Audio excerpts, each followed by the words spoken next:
काशी में एक ब्राह्मण ब्राह्मणी रहा करते थे। उनका एक नियम था, वो दोनों पति पत्नी रोज 7 कोस दूर गंगा में स्नान करने जाते थे। वापस घर आने के बाद ब्राह्मणी बहुत थक जाती थी। एक दिन उसने ब्राह्मण से कहा, कितना अच्छा होता अगर हमारे एक बेटा होता। ऐसा क्यों कह रही हो? बेटे की बहू हमारे लिए गरम गरम खाना तैयार रखती और घर का सारा काम भी कर देती। ब्राह्मण को ब्राह्मणी की बात सही लगी तो उसने कहा, तेरी बात एकदम ठीक है। तूने कहा है तो अब मैं तेरे लिए बहू ला ही देता हूँ। एक काम कर, एक पोटली में आटा डालकर उनमें कुछ सोने के सिक्के रख दे। अच्छा जी, ठीक है। ब्राह्मणी ने वैसा ही किया। ब्राह्मण को पोटली बांध कर दे दी, जिसे लेकर वो बाहर चला गया। कुछ दूर चलने पर उस ब्राह्मण को यमुना नदी के किनारे कुछ लड़कियां दिखाई दी, जो रेत से घर बनाकर खेल रही थी। ब्राह्मण की नजर सबसे सुंदर लड़की पर गई।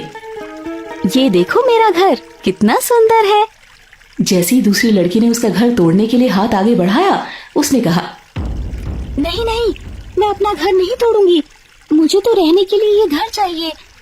लड़की की बात सुनकर ब्राह्मण ने सोचा, बहू बनने के लिए यही लड़की एकदम सही रहेगी। जब वो लड़की अपने घर जाने लगी तो ब्राह्मण भी उसके पीछे पीछे चलने लगा और उसके घर के बाहर पहुंचकर ब्राह्मण ने कहा, बेटी, कार्तिक का महीना चल रहा है, इस कारण मैं किसी के घर खाना नहीं खा सकता। मैं आटा लेकर आया हूँ। क्या तुम अपनी माँ से पूछ सकती हो कि क्या वो इस आटे को छान कर मेरे लिए 4 रोटी बना पाएंगी? अगर वे मेरे आटे को छान कर रोटी बनाएंगी तभी मैं रोटी खा पाऊंगा। जी जरूर, मैं माँ को पूछ कर आती हूँ। लड़की ने घर के अंदर जाकर अपनी माँ को सारी बात बता दी। हाँ बेटा, जरूर, तुम जाकर उनसे उस आटे की पोटली लेकर आ जाओ। लड़की ने वैसा ही किया। जब उसकी माँ आटा छानने लगी तो आटे में से सोने के सिक्के निकले। ये देखकर वो सोचने लगी, जिसके आटे की पोटली में इतने सारे सिक्के हैं, उसके घर में कितने सिक्के होंगे। जब ब्राह्मण खाना खाने बैठा तो लड़की की माँ ने बड़ी चालाकी से उसे प्रश्न किया, बाबा, क्या आप अपने लड़के की सगाई करने जा रहे हो? मेरा बेटा तो काशी में पढ़ने गया हुआ है। यदि आपकी अनुमति हो तो खांड कटोरे से विवाह करके मैं आपकी बेटी को अपने साथ ले जा सकता हूँ। ठीक है बाबा। ऐसा कहकर उसने खांड कटोरे से अपनी बेटी का विवाह करके ब्राह्मण देवता के साथ उसे विदा कर दिया। ब्राह्मण ने अपने घर आकर पत्नी को आवाज लगाई और कहा, रामू की माँ, दरवाजा खोल, मैं तेरे लिए बहू लेकर आया हूँ। ब्राह्मणी को ब्राह्मण की बातें मजाक लगी तो उसने पलटकर जवाब दिया, दुनिया तो ताना मारती ही थी, अब आप भी शुरू हो गए। हमारे तो 7 जन्म तक कोई बेटा बेटी नहीं है, तो बहू कहाँ से आएगी? अरे तू दरवाजा तो खोल कर देख। जब ब्राह्मणी ने दरवाजा खोला तो सामने एक सुंदर लड़की को खड़े देखा। ब्राह्मणी ने अपनी नई बहू का स्वागत किया और उसे घर के अंदर ले आई।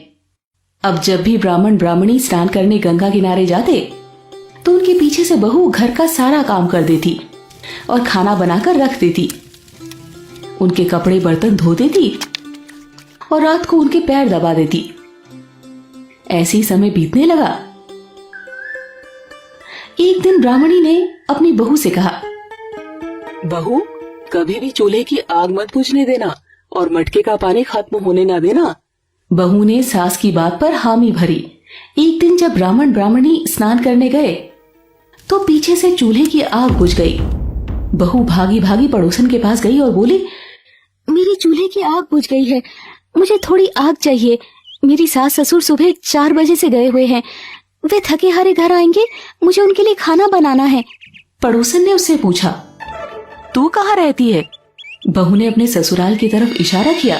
इस पर पड़ोसन हंसने लगी और बोली, तू बावली हो गई है, ये दोनों बूढ़ा बूढ़ी मिलकर तुझे पागल बना रहे हैं, इनका तो कोई बेटा है ही नहीं। ऐसा मत बोलिए, आपको गलतफहमी हुई है, इनका बेटा पढ़ने के लिए काशी गया हुआ है। ये तुझे झूठ बोलकर यहाँ लाए हैं, इनके कोई बेटा है ही नहीं।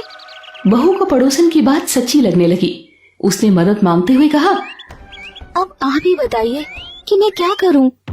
करना क्या है? जब तुम्हारे सास ससुर आए तो उन्हें जली फूकी रोटियां बनाकर खिलाना और बिना नमक की दाल बनाकर देना। खीर की कड़छी दाल में डाल के कड़छी खीर में डाल देना। बहू पड़ोसन की सारी बात सुनकर अपने ससुराल वापस आ गई। जब उसके सास ससुर घर आए तो उसने ना ही उनका आदर सत्कार किया और ना ही उनके कपड़े धोए। जैसे पड़ोसन ने कहा था, बहू ने सास ससुर को वैसे ही खाना परोसा।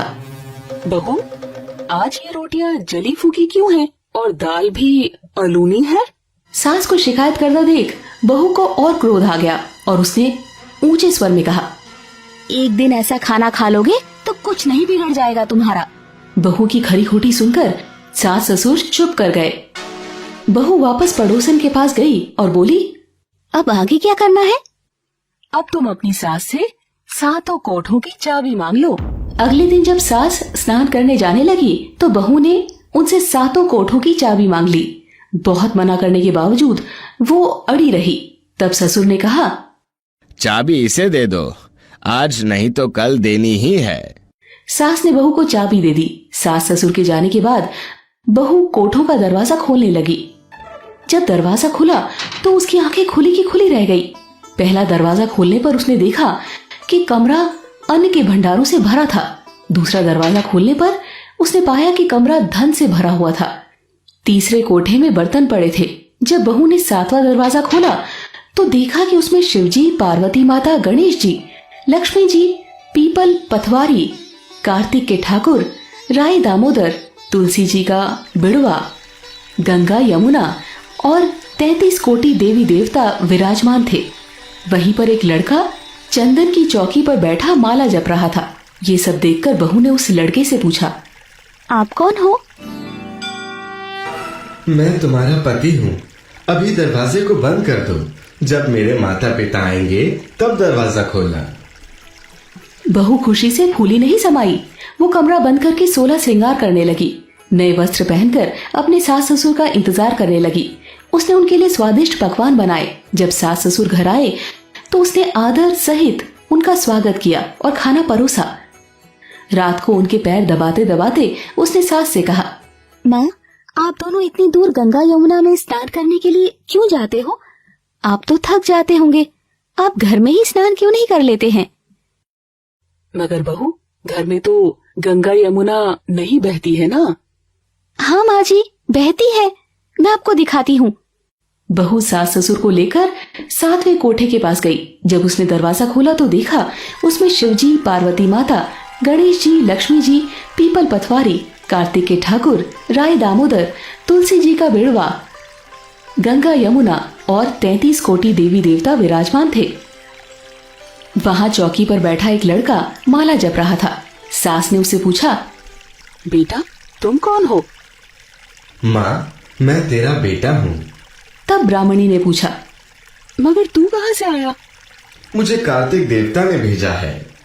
मगर बेटा, ये दुनिया कैसे मानेगी कि तू मेरा ही बेटा है? बुढ़िया ने कुछ पंडितों से मदद मांगी।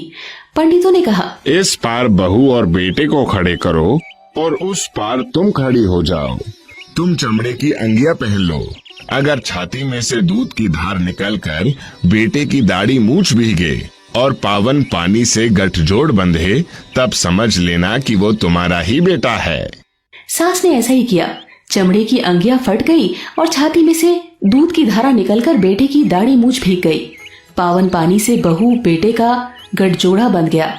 ये सब देखकर ब्राह्मण ब्राह्मणी की खुशी का ठिकाना न रहा। हे कार्तिक भगवान, जैसे ब्राह्मण ब्राह्मणी को बेटा बहू दिए वैसे सबको देना। कार्तिक मास की कथा कहने, सुनने और हुंकारा भरने वाले सब पर कृपा बनाए रखना। दोस्तों, आपको ये कहानी कैसी लगी हमें कमेंट करके जरूर बताएं। ऐसी और भी कहानियां सुनने के लिए हमारे चैनल को लाइक, शेयर और सब्सक्राइब जरूर करें। धन्यवाद।